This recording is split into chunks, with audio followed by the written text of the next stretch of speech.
y cuando el traficante de aceite cayó en la cuenta del engaño, no podía ya deshacerse de Arístides, pues la dote de Ángela estaba comprometida en negocios que iban de mal en peor, y así, exasperado, con el apetito de su nuera y la pereza de Arístides clavados en el corazón, tuvo que aguantarse y retener a su lado al joven matrimonio. De haber estado en su mano liquidar la sociedad 20 veces se hubiera deshecho de aquella gentuza que le chupaba la sangre, según su enérgica expresión. Felicitas les ayudaba a escondidas. Arístides, que conocía los ambiciosos sueños de su madre, le exponía a cada momento proyectos de negocios magníficos que siempre estaba a punto de realizar. Por una rarísima casualidad, la suegra se llevaba muy bien con su nuera. Verdad es que Ángela no tenía voluntad y se la podía manejar como un mueble. Pedro se irritaba cuando su mujer le hablaba de los futuros triunfos de su hijo menor y le acusaba de llegar a ser algún día la ruina de su casa.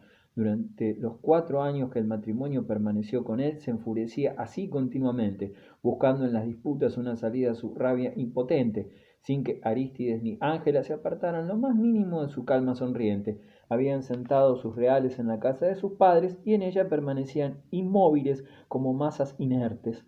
Al fin, Pedro hizo un día un negocio que le permitió devolver a su hijo los 10.000 francos, pero cuando quiso echar cuentas promovió Arístides tales enredos que al fin tuvo que dejarle marchar sin descontarle un maravedí por gastos de alimentación y alojamiento. El matrimonio fue a vivir a pocos pasos de la casa, en la plazoleta de San Luis, situada en el barrio viejo. Pronto se gastaron los 10.000 francos, ya que le fue preciso instalarse. Mientras hubo dinero en casa, Arístides siguió haciendo la vida de costumbre, pero cuando llegó el último billete de 100 francos, se tornó nervioso y taciturno. Andaba por la ciudad con aspecto lúgubre, no volvió a tomar su café en el círculo y se pasaba las horas viendo jugar con aire febril, pero sin tocar jamás una carta. La miseria le volvió peor de lo que ya era. Durante mucho tiempo resistió empeñándose en no hacer nada. En 1840 tuvo Ángela un niño a quien pusieron por nombre Máximo y al cual su abuela Felicitas envió al colegio,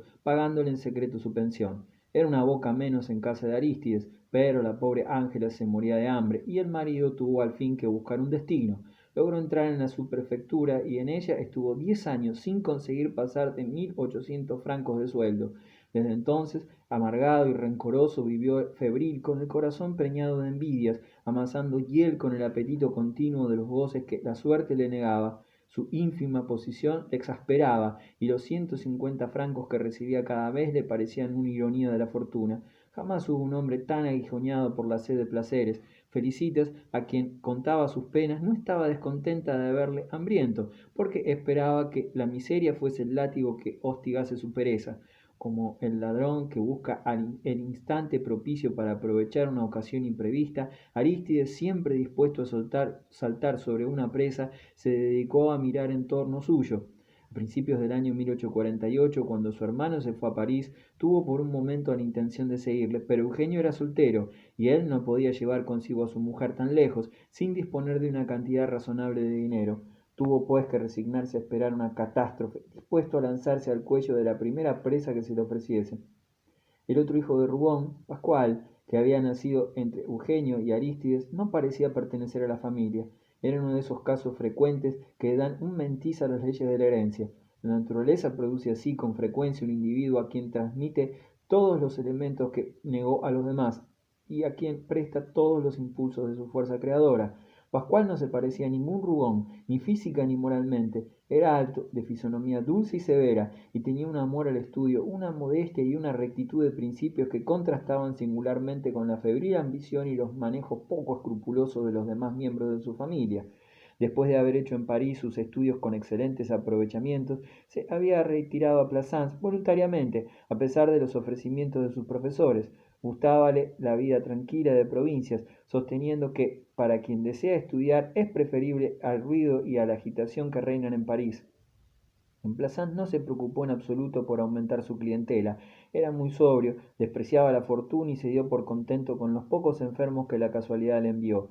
Todo su lujo se reducía a una casita alegre situada en la parte nueva de la ciudad, donde vivía consagrado en religiosa clausura al estudio de las ciencias naturales. La fisiología, sobre todo, le seducía y corrió la voz por la ciudad de que solía comprar cadáveres al sepulturero del hospital, lo que le hizo aborrecible para las damas delicadas y algunos burgueses pusilánimes. Afortunadamente no llegaron a considerarle brujo, pero su clientela se restringió aún más y le tuvieron por un excéntrico a quien las personas de buena sociedad no debían confiar ni la punta del dedo meñique, so pena de comprometerse. Un día se oyó decir a la mujer del alcalde: antes consentiré en morirme que llamar a ese señor. Huele a muerto. Con esto quedó juzgado Pascual, a quien, por otra parte, pareció agradarle aquel horror que inspiraba. Cuantos menos enfermos tenía, más tiempo le quedaba que dedicar a sus queridas ciencias. Como cobraba sus visitas muy baratas, el pueblo se le conservaba fiel, ganaba lo indispensable para vivir y vivía satisfecho a 1000 leguas de las gestes de la localidad, con la alegría pura de sus investigaciones y sus descubrimientos.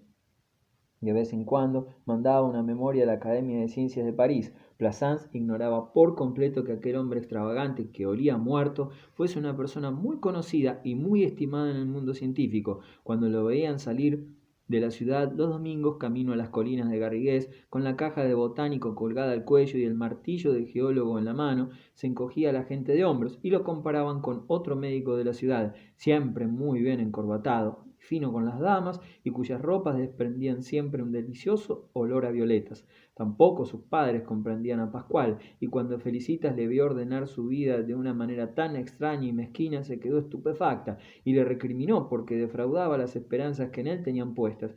Ella, que toleraba la pereza de Arístides por considerarla fecunda, no pudo ver sin irritarse la vida modesta de Pascual, su amor a la oscuridad, su desprecio por las riquezas y su firme decisión de vivir ignorado. No sería ciertamente aquel hijo quien satisfaciera alguna vez su vanidad. Pero, ¿dónde te metes? Le decía a veces. No pareces hijo nuestro. Mira a tus hermanos, cómo buscan y tratan de sacar provecho de la educación que les hemos dado. Tú no haces más que tonterías. Qué mal nos pagas el habernos arruinado para educarte. No, tú no eres hijo nuestro. Pascual, que prefería reír cada vez que tenía que enfadarse, respondía alegremente con una fina ironía: vamos, no os quejéis, no quiero defraudaros por completo, os cuidaré a todos de balde cuando estéis enfermos. Por otra parte, veía a su familia con muy poca frecuencia, aunque sin mostrar la menor repugnancia, y obedeciendo a pesar suyo a sus peculiares instintos. Antes de que Arístides entrara en la subprefectura, le sacó de apuros varias veces. Había permanecido soltero, vivía ajeno a todo y ni remotamente sospechaba los graves acontecimientos que se preparaban. Hacía 2 o 3 años que se ocupaba del gran problema de la herencia, comparando las especies animales con la humana, y absorto en su trabajo y en los curiosos adelantos que obtenía, no le quedaba tiempo para pensar en otras cosas. Habíanle servido de punto de partida para sus estudios las observaciones hechas en sí propio y en su familia. El pueblo, en tanto, comprendía de tal manera con su inconsciente intuición hasta qué punto era distinto de los demás Rugón, que le llamaba siempre señor Pascual, sin añadir nunca su apellido. 3 años antes de la Revolución de 1848, Pedro y Felicitas liquidaron su casa de comercio. Se iban haciendo viejos, pues los dos pasaban ya de los 50 y estaban cansados de luchar. En vista de su mala suerte, temieron quedarse en la miseria si se empeñaban en seguir adelante. Sus hijos les habían dado el golpe de gracia al defraudar sus esperanzas. Convencidos de que jamás llegarían a enriquecerse por ellos, quisieron al menos conservar un pedazo de pan para los últimos años de su vida y se retiraron con un capitalito de 40.000 francos, todo lo más. Con esta suma adquirieron una renta vitalicia de 2000 francos, que era lo que precisaban para llevar la vida mezquina de provincias. Afortunadamente eran los dos solos, porque habían conseguido casar a sus hijas, Marta y Sidonia, una de las cuales vivía en Marsella y la otra en París. Al liquidar el negocio, Pedro y Felicitas hubieran ido a establecerse de buena gana en el barrio de los comerciantes retirados, pero no se atrevieron. Su renta era en extremo reducida y temieron hacer un mal papel. Como término medio, alquilaron una vivienda en la calle de la Van, que separa el barrio viejo del nuevo. Colocada la casa en la acera de las últimas de aquel, quedaron en el barrio de la Canalla, pero desde sus ventanas veían a pocos pasos la ciudad de la gente rica. Era como si estuviesen en el umbral de la tierra prometida. Su vivienda, situada en un piso segundo, se componía de 3 grandes habitaciones, de las cuales una era el comedor, otra la alcoba y la tercera un salón. La casa era estrecha y de poco fondo, y no tenía más que 2 pisos. En el primero vivía el propietario, un comerciante de bastones y paraguas que tenía la tienda en el bajo. Cuando Felicitas dispuso la mudanza, se le oprimió el corazón.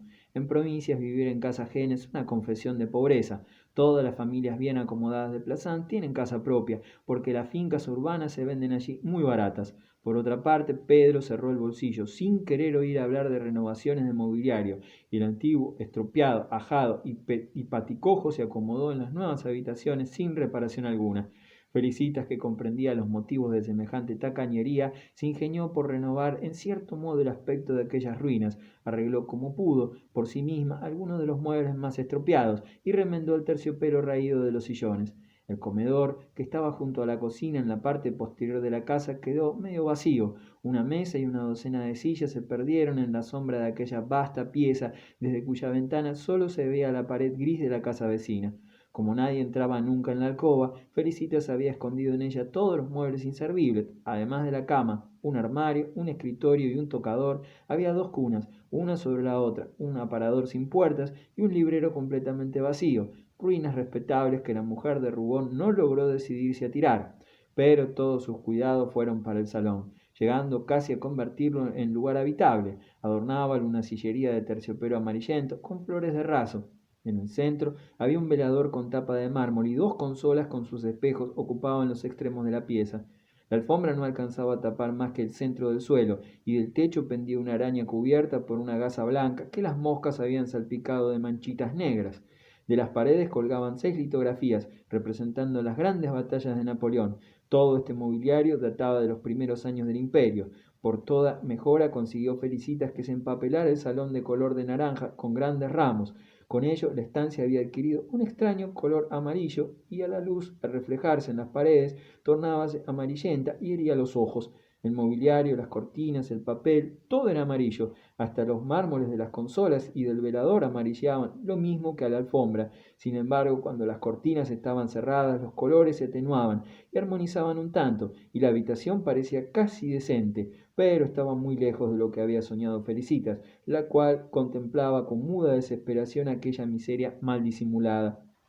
Generalmente permanecía en el salón, que era la mejor habitación de la casa. Una de sus distracciones, grata y amarga al mismo tiempo, era sentarse ante una de las ventanas de la pieza que daban a la calle de Laván. Así veía de soslayo la plaza de la subprefectura, la cual era su paraíso soñado. Aquella plazoleta desahogada y limpia, cuyas casas eran todas claras y alegres, le parecía un Edén. Hubiese dado con gusto 10 años de su vida por poseer una de ellas. Tentábala sobre todo furiosamente la que formaba el ángulo de la izquierda, en la cual vivía el recaudador local. La contemplaba con antojo de mujer embarazada. De vez en cuando, por alguna ventana entreabierta, veía muebles lujosos, detalles de riqueza que le revolvían la sangre. Por aquella época atravesaban los Rubón una curiosa crisis de vanidad y de apetitos insatisfechos. Los pocos sentimientos buenos que tenían se les agriaban, considerábanse víctimas de la mala suerte, sin resignación alguna, cada vez que estaban menos dispuestos a morir sin ver realizados sus afanes y sus ambiciones. A pesar de su avanzada edad, en el fondo no renunciaban a ninguna de sus esperanzas. Felicitas aseguraba que un presentimiento le anunciaba que moriría rica, pero cada día de miseria le pesaba más, y cuando recapitulaban sus inútiles esfuerzos, cuando recordaban sus 30 años de lucha y la defección de sus hijos, viendo convertirse todos los castillos edificados en el aire en aquel salón amarillo, cuyas cortinas era preciso correr para ocultar su fealdad, una rabia sorda les acometía, y entonces para consolarse forjaban planes de fortunas colosales, hacían combinaciones fantásticas. Felicita soñaba que le tocaban los 100.000 francos del premio mayor de una lotería, y Pedro imaginaba que iba a hallar cualquier especulación maravillosa. Su único pensamiento era este, de hacerse ricos enseguida, en pocas horas, y gozar de su fortuna, aunque solo fuera un año. Todo su ser tendía brutalmente y sin descanso a este fin. Todavía, aunque con cierta vaguedad, esperaban algo de sus hijos, con ese egoísmo particular de los padres que no pueden acostumbrarse al pensamiento de haberlos enviado al colegio sin obtener, en cambio, algún beneficio personal.